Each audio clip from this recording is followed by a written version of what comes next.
start out with what's called a linear inequality in one variable.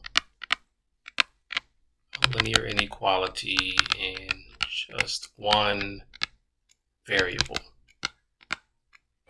All right, so that'll be in the form that should be familiar to you, ax plus b. And instead of using the equal sign, we'll use an inequality symbol. Ax plus b is greater than 0, but understand any of the symbols, less than, greater than, less than or equal to, greater than or equal to, any of those may be used for linear inequality in one variable. Of course, the a and the b are real numbers, where a cannot equal 0, right? If a was 0, we'd have 0 times x. The variable would disappear. It wouldn't be what it intended to be, linear inequality in one variable. All right, so we start out with an example. Our example will say to solve. Let's solve negative 3x plus 5 is greater than negative 7. So you just solve these the same way as you would a regular linear equation, the exact same way. So let's go ahead. The purpose of solving is to get the x by itself. However, first we have to get the negative 3x by itself. So we have to get rid of the positive 5. So we do the opposite, subtract 5. What you do to one side, you do to the other side. And we have negative 3x is greater than negative 12. All right, so now you want to get the x by itself. Between negative 3 and x is multiplication. So you do the opposite, which is division. So you always divide by whatever's next to your variable. So we divide both sides by negative 3. And then x. And here's a quick rule to jot down in your notes. Whenever you're dividing or multiplying an inequality by a negative value, the direction of the inequality symbol changes.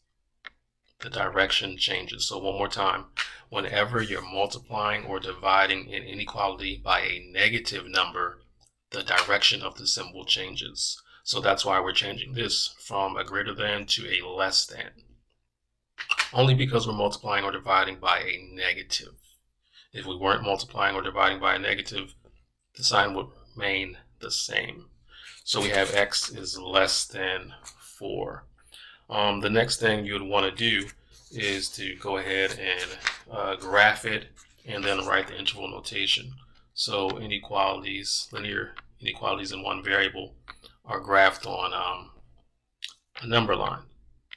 So you go ahead and create your number line, and what I have is, let's put maybe 0 in the center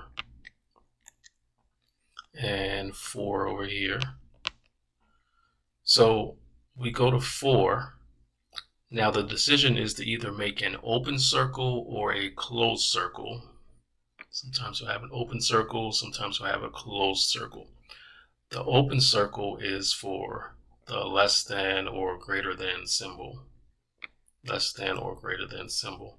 The closed circle is for less than or equal to or greater than or equal to. So less than or greater than. The close is less than or equal to or greater than or equal to. Also, you have to be really careful. It depends on the textbook that you're using as well. Some textbooks will just use parentheses, some will use brackets directly on the graph. So it's up to your textbook as well and up to your instructor as well, is what I would say.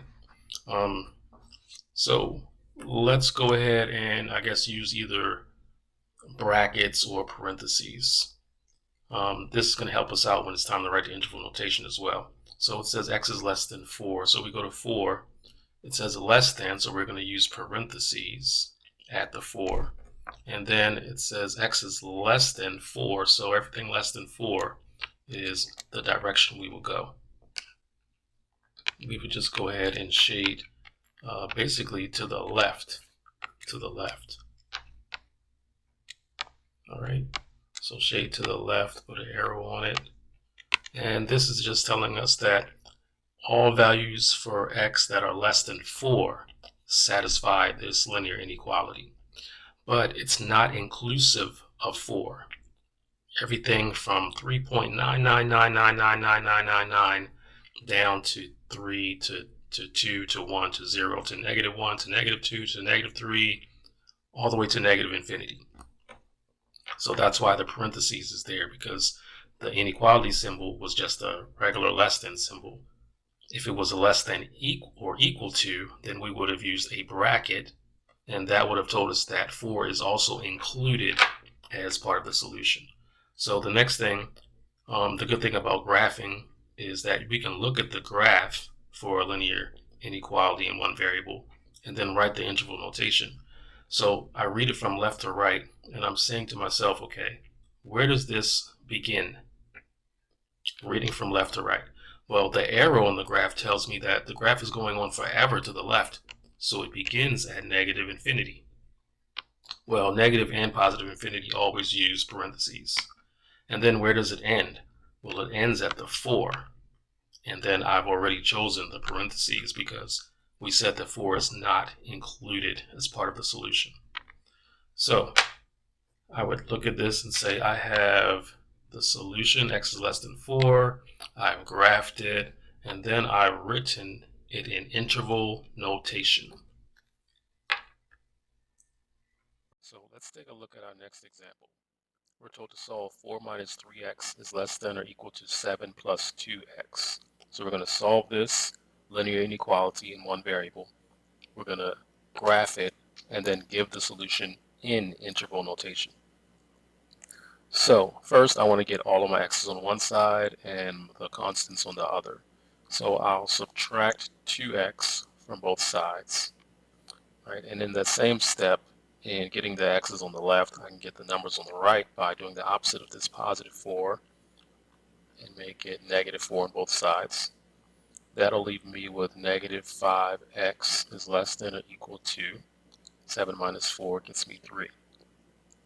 Between 5 and x is multiplication, so I do the opposite of multiplication, which is division.